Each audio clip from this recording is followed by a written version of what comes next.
இப்போ போனார் பார்த்தீங்களா, இவர் தான் எங்கள் கடை முதலாளி. நாளைக்கு குரு பூர்ணிமா, மத்தியானம் எங்கள் வீட்டுக்கு சாப்பிட வரணும் இவர் சொல்கிறாரு. இப்போ வாங்க எங்கள் கடை முதலாளி எதுக்கு நாளைக்கு சாப்பிட கொடுத்தாங்கன்னா, நாளைக்கு குரு பூர்ணிமா வேலைக்கிழமை வருதுன்னு பாபாவுக்கு முகுந்த நாள்னு இவரை சாப்பிட கொடுத்ததுக்கு இவர் நக்கலாக சொல்கிறாரு.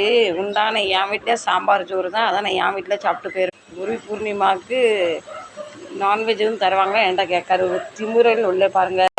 இதுக்கப்புறம் வருவோம். இது ஒரு இண்டஸ்ட்ரிங் அடுப்பு கேட்டிங்களா. அடுப்புக்கு இடுப்பில் ஒரு பிரச்சனையும் இல்லை. அடுப்புக்கு அது 3 பின்னில் ஒத்த பின்னு எரிஞ்சு போச்சு. இதை மட்டும்தான் சேஞ்ச் பண்ணணும். இதோட அப்டேட் பெருசு இல்லை. அம்மாவோ சாமியோ வாங்க, இந்த ஆள் ஏதோ வித்தையை காட்டுறாராம். இந்த மாதிரி வித்தை நீங்கள் பணம் கொடுத்து தான் பார்க்கணும். நாங்கள் உங்களுக்கு சும்மாவே காட்டுறோம். யார் யாருக்கு பார்க்கணும் வாங்க வாங்க வாங்க. படுக்க வச்சு உட்கார வச்சு நிற்க வச்சு நட்டமாக வச்சு வித்தையை காட்டுறாங்க. கோவி நான் கூப்பிடுறேன். எங்கள் ரிப்பேரிங் வீடியோ பார்க்க வாங்க. எங்கள் டேபிள் ஃபேனுக்கு என்ன ஆச்சுன்னு கொஞ்சம் கண்டு அறிஞ்சிட்டு போங்களேன் எல்லோரும்.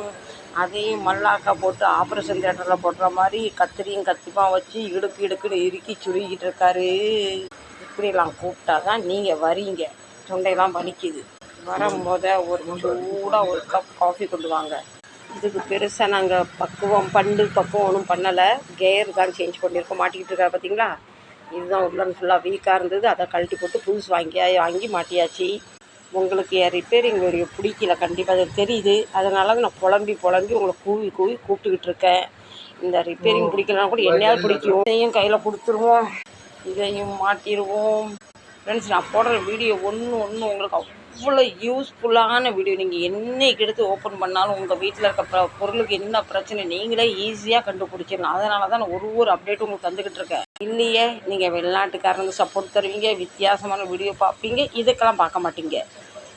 அப்போ எனக்கு இன்னும் போங்க உங்கள் வீட்டு ஃபேன் ரிப்பேர்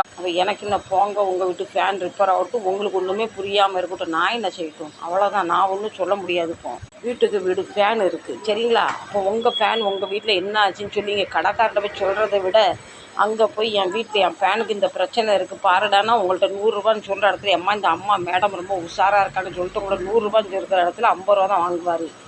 பிளேடு இல்லாத காத்தாடி நினைக்காதீங்க. பிளேடு இப்போ மாட்டணும். சரி விடுங்க. கஸ்டமர் இந்த மண்டையை மட்டும் தான் கொடுத்துருக்காராம். பிளேடு அவர்கிட்ட இருக்கான். பிளேடை நாங்கள் காட்ட முடியாது.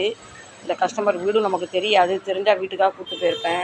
இந்த மாதிரி உங்கள் வீட்டில் பிரச்சனை வந்துட்டுனா நீங்கள் கடைக்கு பதறி தூக்கிட்டு ஓடாதீங்க. நீங்களே இதை வீட்டில் சரி பண்ணலாம். 3 பின் வாங்கிட்டு வீட்டிலே நீங்கள் அதை ஓப்பன் பண்ணிட்டு மாட்டிட்டு கனெக்ட் பண்ணிடலாம். கடைக்கு பதறி தூக்கிட்டு போய் 50-60 ரூபா வேஸ்ட்டாக செலவு பண்ணாதீங்க.